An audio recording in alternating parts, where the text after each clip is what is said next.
On that fateful day, Nebuchadnezzar himself stepped out of the sub to greet the new and unexpected neighbors. Let's see here. Hola, mis amigos. Me llamo Nebuchadnezzar. Conozco frijoles. Wait, that ain't right. Or so the legend goes. This is your semi-lingual narrator, Doc Ito, bringing you episode 33 of the Civ Battle Royale X Season 3, the all-important question, are you shaken? There is so much worse in store. The quiet peace of pacifist communities is shattered as the great powers of the world employ increasingly devastating weapons of war to satisfy their bloodlust. Hey, welcome back to Civ Battle Royale. I'm thy reformer, and I'm a narrator today. Last episode saw Turkey dismantle another neighbor, the deaths of many rumps, and Arapaho continuing to cement their power in North America. And can't forget about the new neighbors we have down in Antarctica. Those Iberians sure have a strange propensity towards madness. This stunt will be hard to beat. Moving on, I'm gonna go on record saying Orange's comic this week is the best OC this season. Orange has been consistently making great country ball comics, but this 14-page special edition is simply amazing. As always, my utmost respect towards those who can keep up the map work. This one is Nathan Massey's, and the tile-accurate style is probably my favorite. Expect some of these borders to shift this episode, perhaps radically. Eternal thanks to these generous souls.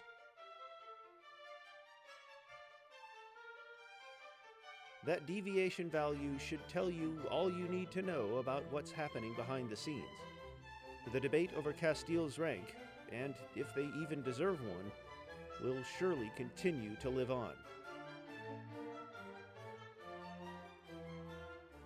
And we're into action. This region of the world still has rumps to clean up, and Bengal, ever the rivals of Kokang, decide that being able to kill Cambodia would be a great way to humiliate their worst rivals. The Cambodian city-state has proven itself to be a tough nut to crack, and Bengal's approach is far worse than Kokang's. But maybe the tech difference is finally big enough to make a difference. With the Angolan military concentrated on breaking through Kilwa's defenses, the recently conquered Chadian territories are largely ungarrisoned. That hasn't stopped Angola from placing some citadels towards Uganda, likely in preparation for an easier invasion once they're done with Kilwa. Lithuania hangs on to a few original cities in the frigid north, and may have just enough luck here to keep a city or two. The Turkish borders stretching northward mean that Brandenburg will struggle to advance past Nesvisius, while Tuva is kept at bay by the Lithuanian submarine fleet. Either way, an untenable position, and a sad state for a civ that looked quite healthy a while ago.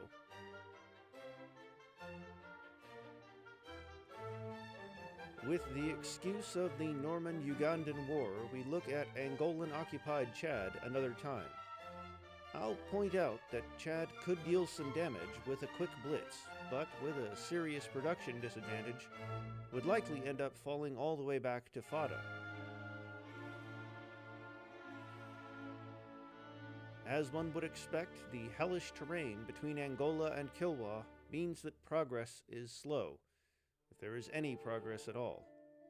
I would predict Quito to be decisively Angolan by the end of the war, but considering Kilwa's navy, the coastal cities will end up being flipfests.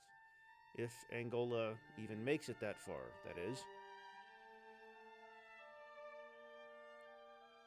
The Bengalese Air Force gets to work on reducing Phnom Penh to rubble. Now if only a melee unit could sneak in. A city was burned to the ground here last time, as you may recall. Kokang is taking advantage of the resettlement tenet to, well, resettle the island with more starting population. Not the worst strategy ever. That avoids those pesky foreign dissonants, too.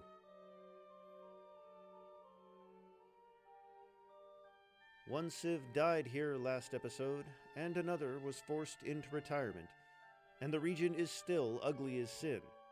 It's like an eldritch horror, and how it makes me want to tear my eyes out of their sockets. Really hoping Normans do some more cleanup here instead of dreaming up campaigns against Uganda. A combined Muiscan Incan offensive against Kayapo would certainly devastate the massive population centers and peaceful nature preserves of the Green Terror of the Amazon. Whether the attackers could hold on to territory gained is another thing, but Kayapo is not known for building a large army. Ahmes was an ancient Egyptian scribe in our timeline. Perhaps he is cataloging and chronicling the ecological benefits of Kayapo's preservation policies. In North America, Cree and Arapaho continue their grueling deathmatch, which, considering the statistical advantage Arapaho has, should not be nearly this close of a fight. The Cree fighting spirit is admirable, comparable perhaps to that of the Yugoslavs, even as they fight in the ruins of their once great capital. Cree maintains a sizable fleet in the Pacific, likely in fear of an opportunistic attack from Mojave.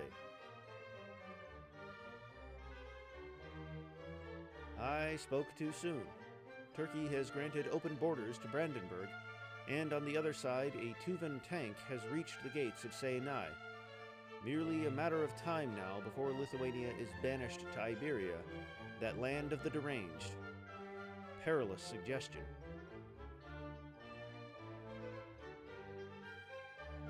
Off-screen, Tuva captures Seinai indeed, and Brandenburg takes Svencionis. But do my eyes deceive me? It seems that Lithuania managed to retake Nesvisius and then succeeded in negotiating peace with Brandenburg. A remarkable feat. Assuming Lithuania's submarine fleet is intact, Tuva will struggle to take the last Lithuanian Arctic city. Perhaps Lithuania will avoid the dark fate of banishment to Iberia after all. Ah, paratroopers. The skeleton key to open any lock. Now, if only the AI used some of that air superiority to kill Cambodian units, the approach would be far simpler. I would absolutely bet on a Cambodian death at this point, though. Well, that's what I get for praising them. Though Nesvisius was in minimal danger, Lithuania simply gives the city away in the peace deal with Tuva. Lithuania is fully, inexorably, an Iberian city-state now.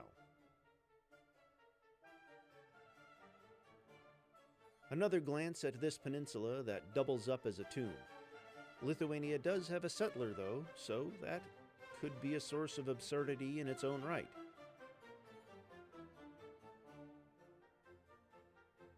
That didn't take long. The city may flip, but Bengal humiliates Kokang with ease, putting countless Cambodian musicians out of work. Or maybe they were already unemployed. Cambodia is eliminated in 32nd place. Cambodia was one of those civs that had a rough time expanding at all. Forward settled by pretty much every neighbor from the get-go. Even the Philippines made landfall in Southeast Asia just to spite Cambodia. They never got a real chance. After being reduced to a city-state, they fought an admirable defense against Kokang for a few hundred turns, and eventually earned their right to be Kokang's pet city-state. Of course, that was mostly just Kokang trying to hide the embarrassment of the failure. But the world kept on moving forward, while Cambodia remained stuck in the Renaissance, a living artifact of the past, until the tech difference was simply too great, and Bengal squashed them like a bug. F. Ah, the war I expected is here. For most of history, Inca hadn't maintained a sizable military in their homeland, so when they did start doing so, you knew something was up. Still, this will not be easy, and I don't know where the Incan Air Force is lounging either. Hopefully not on the other side of their vast empire. These starting turns of a war matter a fair bit. First blood is dealt down here, though, and this may very well be the most active theater of the war, considering the Incan naval strength in the Pacific. Funny enough, here is also a sizable portion of the Incan Air Force, for some reason. Let's hope it gets shuffled to a better position. A pack of hungry Angolan infantry approach the weakened and vulnerable city of Quito. Will they feast tonight, or will they starve?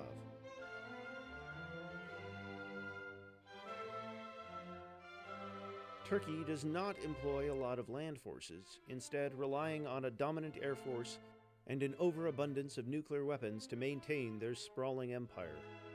Considering the overall tiny amount of regular land units Turkey has, the deployment of even this many troops near the Norman border could hint at war in the near future. Conveniently, here is a great comparison. Turkey has only a smattering of land units on the Afghan border. It is less than what Afghanistan has here, but it is absolutely more than what Tuva seems to have down here. Timorese Australia here, largely still puppeted as the conquerors take on the massive undertaking of assimilating the vast continent and its populace into the empire. A look at Greenland, who are probably safe from attacks from North America for a while now, considering America was crippled and Arapaho doesn't have enough of a presence here yet. But still, they must look eastward with fear. The Brandenburger fleet fills the entire North Sea and spills into the Atlantic.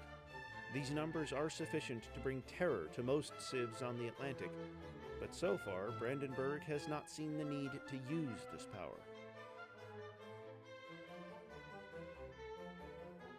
Ah, shame. The Angolan infantry did indeed starve. Little change here, but wouldn't it be funny if Yemen attacked Kilwa as well?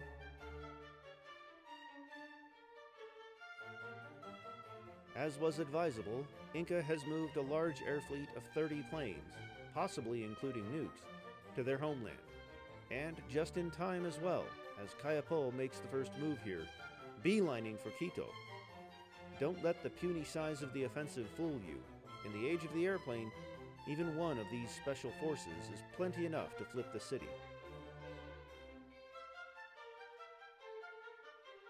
Inca's turn finishes processing, and what a turn it is. Those special forces near Quito I was talking up just last slide have been destroyed, and the Incan fleet makes easy pickings out of Kayapó's Pacific holdings. Note the near-complete absence of Kayapó military down here. These cities ain't flipping back anytime soon.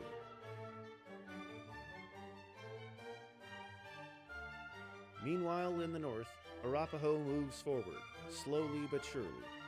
The front line washes over the crumbling Cree capital, and even the indomitable Cree fighting spirit will struggle to retake the city. Still, the war isn't getting any easier for Arapaho, and every turn spent struggling is another turn that might lead Mojave to take advantage of the defenseless southern Arapaho.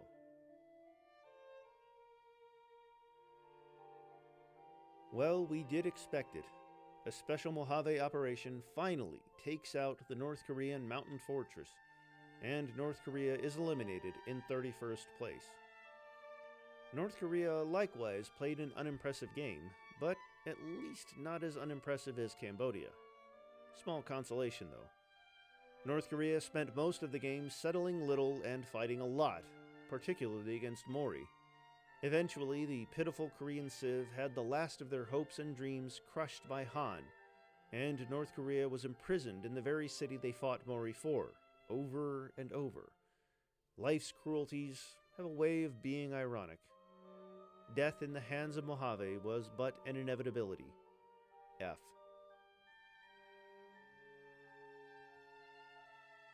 Well, that's a funny notification. I believe this is an effect from one of the policy trees from JFD's mod, the one that adds 3 more policy trees. Pretty straightforward.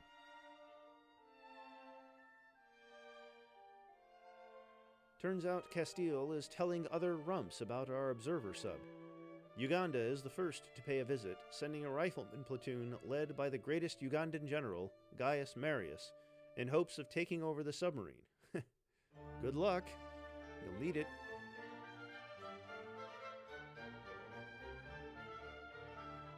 The RDLP government in exile makes its way to Germany. Perhaps they hope to convince Brandenburg to send its massive fleet over to South America to take revenge. Kaipo's sudden slaughter of the remains of the RDLP state certainly did not make them any friends, but I'd still find Brandenburger intervention unlikely.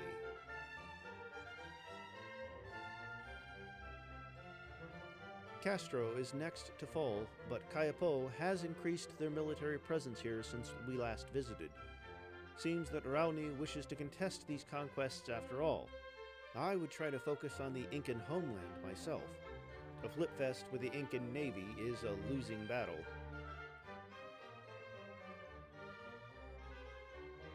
Unfortunately, the new Kokang settlement was only briefly free from Mojave influence. The minimal amount of Kokang melee units here means the city may very well remain Mojave for a while. Normans are the next of many to crack the atom. It is a tool they may need to stand a chance against their stronger neighbors.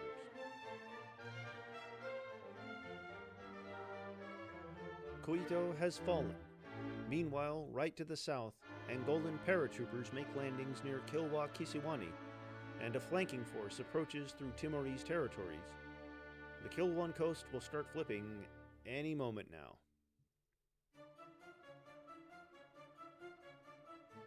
Valdivia is next, and Inca is approaching the Cape Horn, moving forward without mercy, while Kayapoan attempts to stall the advance seem to be futile. Time will tell if the tech turtle of the Amazon can staunch the bleeding.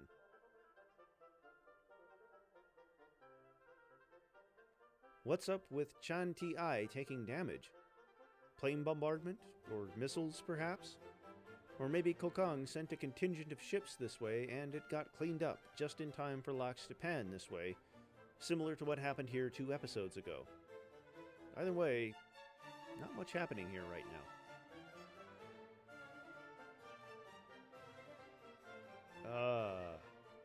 Maybe I spoke too soon about Brandenburg and intervention in South America. Wonder where they're headed.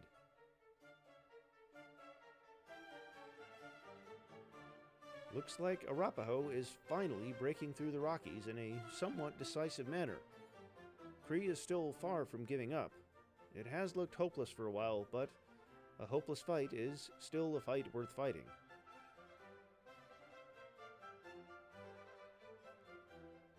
Jujuy is the next domino to fall. The next target, Maipo, will be on the Atlantic, and considering it is just as well defended as previous Kayapo cities, I do not foresee this city holding on for very long either. Back on the main front, the war has stalemated beyond all consideration, but Incan air superiority is blatantly apparent here, judging by the Kayapo cities on the front being bombarded down to 0 health. Even Cromoro itself, the beating heart of the Kayapo Empire with a population of 164,931,000, equivalent to the entire real-life nation of Nigeria, is completely vulnerable. There is a very real danger here that the Kayapo line collapses and Incan troops will simply walk into the defenseless Kayapo Corps. For now, they hold on. On the other side of the world, a far weaker Civ's capital falls. Kilwa is all but crippled, but the flipping is only just about to begin. Angola will win little more than ruins. A look at the well-carpeted Timor Corps. Some Cambodian stragglers are taking up residence here, Various advanced units dot the Timorese lands and seas.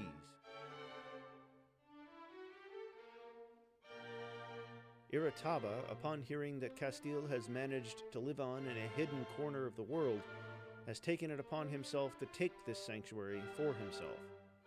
Rumor is the North American ruler has a distinct interest in this strange submarine hiding in the Antarctic.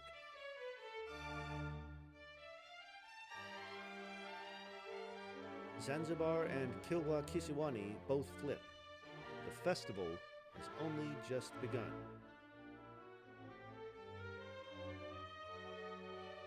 Mojave and Kokang make peace with minimal change in borders. For the whole war, it felt like Irataba barely cared enough to deploy even a dozen units to the front. I fear he is becoming obsessed with the newfound knowledge regarding Antarctica, consumed by his desire to find out exactly what is going on here. Kokang, in the meantime... Hold on. Can you spot the difference?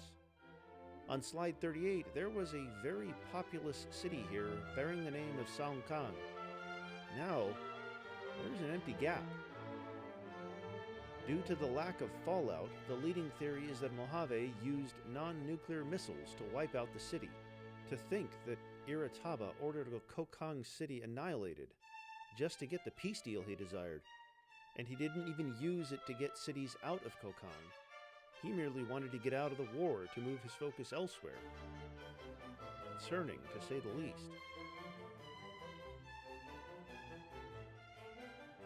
The stalemate on the edge of the Amazon continues, but Inca finds itself in the future era here.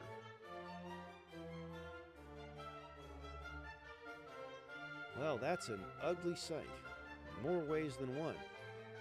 One plane for all these supercarriers. That's a lot of scrap metal.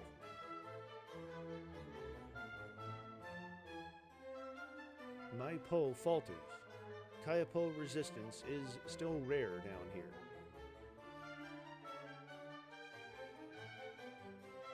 The Yugoslav carpet probably has more land units than any of their neighbors.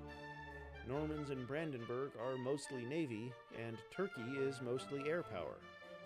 What a strange situation. Oh well, there goes the vacation those units were having. France is such a pretty place too, but now they gotta fight a pointless war against Greenland. The absurdity of war at its best. Still flipping. Kilwa's navy will easily drain before the Angolan army does, but that was inevitable all along. La Plata falls to the encroaching Incan navy, but to much surprise, Inca makes advances on land as well, getting through Rancagua's defenses with a single armored unit. Valdivia looks ready to be the first city Kayapo flips back, but a contingent of the Incan navy is waiting right outside the city, rendering the effort futile.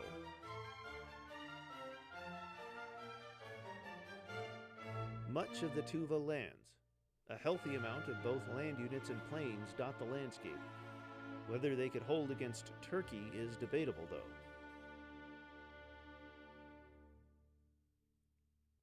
Come Kayapo's turn, Rancagua and Valdivia flip indeed, giving Raoni and his people an inkling of hope.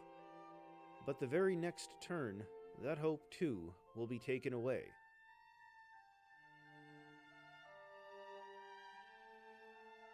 Well, all right. Yugoslavia, unwilling to fight Greenland for nothing, decides to taunt the Anglo-Dutch into declaring war on Yugoslavia to throw Yugoslavian units out of France. The lack of direct border between the two means that very few units will be fruitlessly wasted here, saving countless lives. The Kilwan coast flips to Angola again, reduced to little population. Oddly enough, it seems that Kilwa is unwilling to continue fighting further, their navy fleeing direct confrontation. This would be a sad end to an already sad war.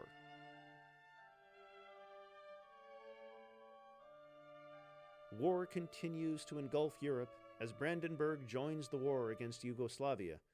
The two have fought before, and despite Yugoslavia's competence, Brandenburg managed to break even with a peace deal. Let's see how it goes this time. Brandenburg has advanced tanks, but Yugoslavia has plenty of anti-tank guns, and far more reinforcements riled up and ready to go, while Brandenburg still has complete control of the skies.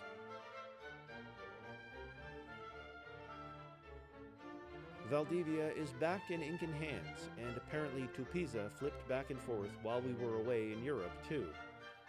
More Incan reinforcements filter towards the Atlantic, and Cayapo does not seem strong enough to resist, obsessively focused on protecting the Amazon core.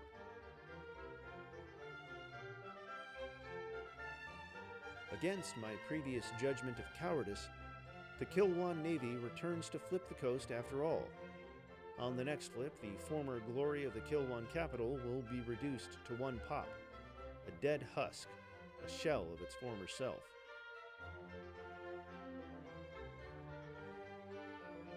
I haven't been keeping up with these at all, so I'm not much good at telling what's changed, but I'll note anything that sticks out to me. Pretty Nose claiming rulership over the Cree already is a bold statement, and Mojave's dominant faction being about degrowth is probably not a great sign. Republican Neoconservative Syndicate. What? Anyway, Bengal is also facing a faction similar to Mojave, this time the anti-industry fraternity.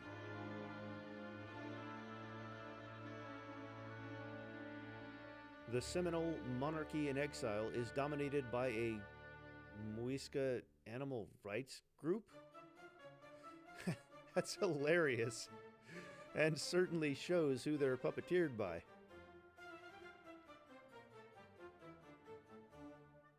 Olive Yang is still the emperor of all the Romans. Timor is another empire dominated by an environmentalist faction. The Cayapo theocracy is dominated by an interest party. What's the interest? Defending your capital? More interesting, and concerning, is the faction ruling Yemen. The ultranationalists may very well go out of their way to eliminate Kilwa.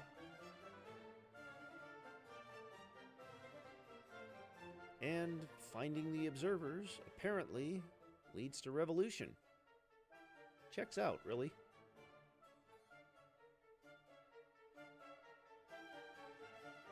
The world really hates Yugoslavian tourists. This time it's Mali taking a stand. The Sahara will be cleansed of Yugoslav tourism.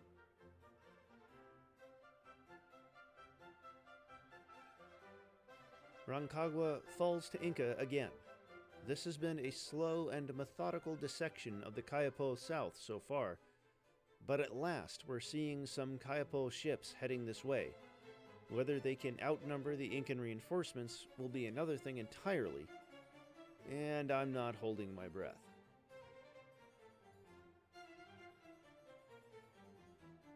It's been a while since we glanced over this way, and progress appears to have been minimal, as Arapaho fails to advance past the Rockies after all. Cree reinforcements spring forth boundlessly and possess fighting spirit everlasting.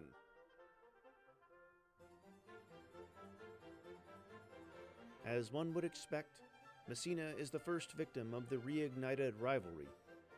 Things are looking rough for Yugoslavia near Zagreb, though, and the city will likely flip soon.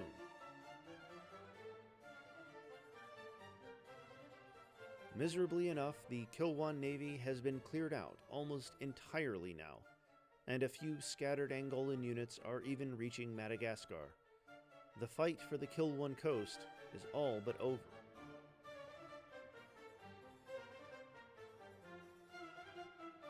Though Song Kang was the first victim of the newfangled weapons of mass destruction, Pretty Nose is the first ruler on the cylinder to launch a nuke, devastating Kree's side of the front line with the press of a button. Frustration regarding the slow pace of the war must have finally boiled over, Loon River and Totoskak are both nuked, though little was left of the cities anyway, and as said, this feels more like a play made in anger and frustration than an actual thought-out move. Still, Arapaho will continue the painfully slow advance.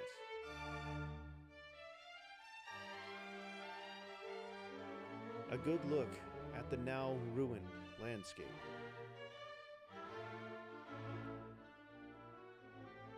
The stalemate on the edge of the Amazon might finally be breaking as Kayapo mechs approach Chan Chan, and in the south Kayapo mounts a defense around Concepcion. But turn your gaze eastward. A stray Tyrannosaurus Rex rampages through the fields near former Brazil. The Kayapo scientists have bitten off more than they can chew with this one. A sign of things to come?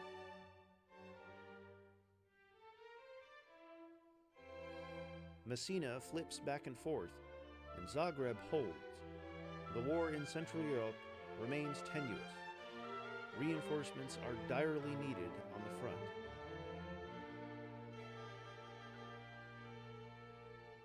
The fallout barely slows down the Kree defenders. This line will not fail. For the Kree Republic!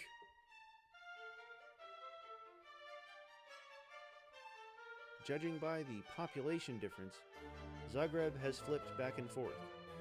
In the west, Yugoslavian paratroopers continue to be a small nuisance to Brandenburg at best. Can they hold on?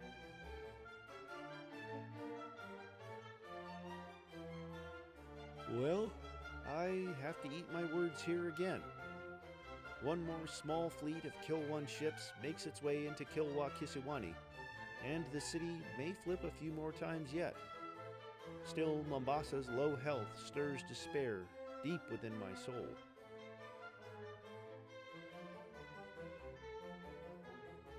Mendoza, another massive population center, falls to the ever-advancing Incan navy. The defense mounted around Concepcion has faltered rather easily. An Incan forward fleet reaches deep into the Atlantic, unchallenged. Though this is far from a collapse, the gains made by the Inca in this war are undeniable and nigh impossible to undo.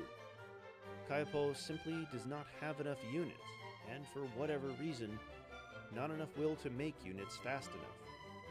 A problem that has burdened them since the beginning, but until now, had not caused them much issue.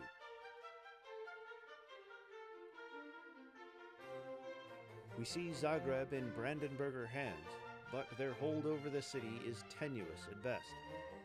Time will tell if this is simply the first of many Yugoslav cities to fall, or if Yugoslavia can turn the tide again.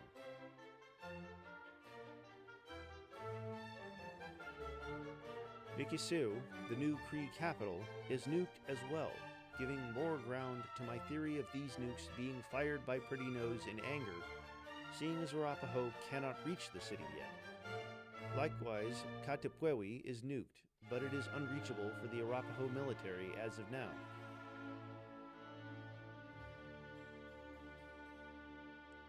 Funny enough, people were talking on the Discord server about who would have invented anime in this world. I suggested Mojave, mostly on a whim, and it seems I was correct, as Mojave built the virtual idol. Hatsune Miku gains ground in the entertainment scene, reaching millions and millions, if not billions. In the future, the most famous entertainer will be an AI.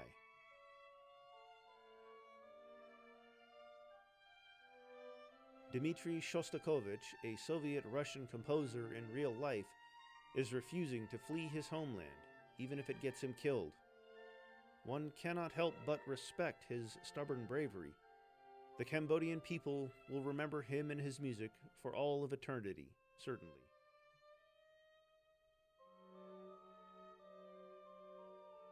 Despite my complaining about Kayapo's incompetence in the south, Kayapo has finally massed enough units to take a city off of Inca to balance out the dozen or so cities they've lost so far.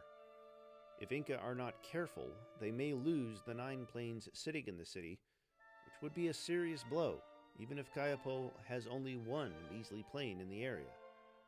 These mechs seem to be doing a lot of work for Kayapo, but the Incans have managed to copy this technological marvel to match their opponent on the battlefield. Without the technological edge, what can Arauni rely on?